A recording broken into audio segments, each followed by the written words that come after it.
శబరిమలలో అసలు ఏం జరుగుతోంది? వందల వేల కిలోమీటర్ల నుండి ఇరుముడితో వచ్చే భక్తులకు సరైన సదుపాయాలు లేవా?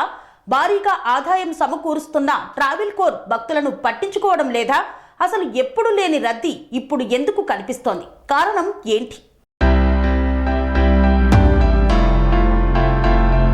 దేశ నలుమూలల నుండి శబరిమలకు పెద్ద ఎత్తున భక్తులు వస్తుంటారు.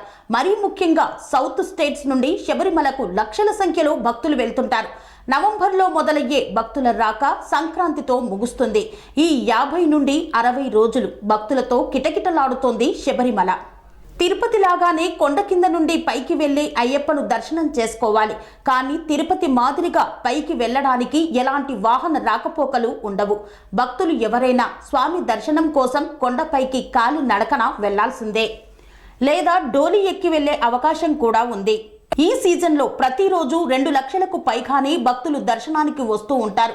ఈ విషయం ప్రతి ఏడాది ఈ సీజన్లో ఆలయాన్ని తెరిచి పూజలు నిర్వహించే ట్రావెల్ కోర్ కమిటీకి స్పష్టంగా తెలుసు. అక్కడికొచ్చే అయ్యప్ప స్వాములు పంపా నదిలో స్నానం చేసి అక్కడి నుండి నడక ప్రారంభిస్తారు. 5 కిలోమీటర్లు నిటారుగా ఉండే శబరిమల కొండెక్కి స్వామి దర్శనం చేసుకొని మళ్ళీ కాలి నడకన దిగుతారు. ఈ నడకదారిలోనే దేవస్థానం కమిటీ నిర్లక్ష్యం స్పష్టంగా కనిపిస్తోంది.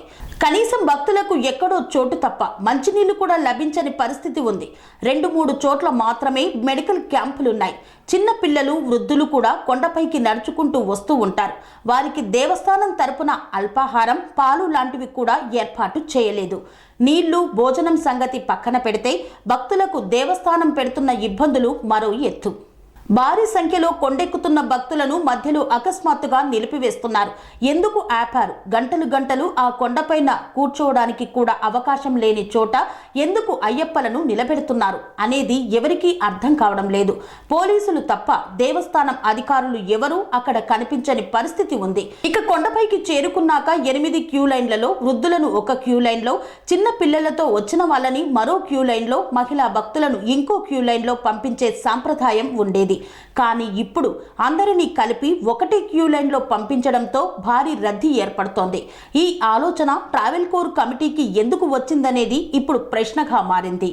ఇక గతంలో మాదిరిగా కాకుండా తిరుపతి దేవస్థానంలో అమలవుతున్న దర్శనానికి ముందస్తు బుకింగ్ అమల్లోకి తీసుకువచ్చారు.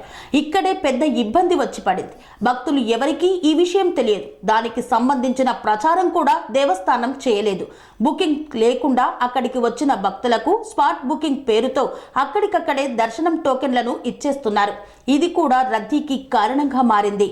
ఆ రోజు టోకెన్లు అయిపోగానే తెల్లారే వరకు భక్తుల్ని కొండదారుల్లోనే నిలబెట్టడం, కొండపైకి వచ్చాక కూడా క్యూ లైన్లలో నిలబెట్టడం ఈసారి గందరగోళానికి కారణంగా మారింది.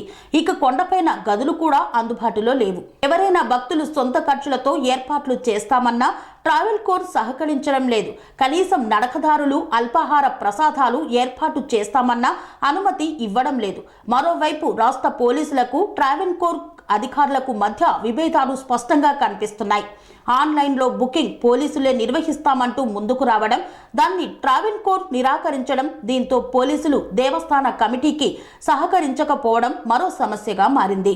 లక్షల సంఖ్యలో భక్తులు వస్తున్నప్పుడు, పెద్ద సంఖ్యలో ఆదాయం వస్తున్నప్పుడు ప్రభుత్వం భక్తులకు సరైన ఏర్పాట్లు చేయకపోవడం విస్మయం కలిగిస్తోంది. స్వామి బోధానంద గోసేవ ఆశ్రమం, సైతాపూర్. జ్యోతిష్యం, వాస్తుశాస్త్రం మన పూర్వీకులు మనకిచ్చిన వరం. దుర్గాదేవి, కాలభైరవ ఉపాసనతో వాక్సిద్ధి పొందిన శ్రీ శ్రీ బోధానందగిరి స్వామివారు మీకు ఎలాంటి సమస్యలున్నా, వాటిలో ముఖ్యంగా ధన నష్టం, ఆరోగ్య నష్టం, భార్యాభర్తల మధ్య గొడవలు, ప్రేమించుకున్న వారు దూరం అవడం, ఎన్ని సంబంధాలు వచ్చినా పెళ్లి ముడి పడకపోవడం, రోడ్డు ప్రమాదాలు, అప్పుల బాధలు, వ్యవసాయంలో నష్టాలు, పెద్దల మాట పిల్లలు వినకపోవడం, ఆరోగ్య శాంతి, గృహశాంతి, మనశ్శాంతి లేకపోవడం, ఇలాంటి సమస్యలు ఉన్నట్లయితే ఒక్కసారి స్వామీజీని కలవండి. మీ సమస్యలకు తగిన పరిష్కారాన్ని పొందండి. అంతేకాక అన్ని రకాల వ్యాధులకు గోపంచకవ్య మరియు మూలికా వైద్యం చేయబడును. నమ్మకంతో రండి, ఆయురారోగ్యాలతో వర్ధిల్లండి. మా అడ్రస్ స్వామి బోధానంద గోసేవ ఆశ్రమం, సైదాపూర్, వీరభద్రస్వామి గుడి దగ్గర, యాదగిరిగుట్ట. సంప్రదించవలసిన నెంబర్ 9849213754 మరియు 9618034138.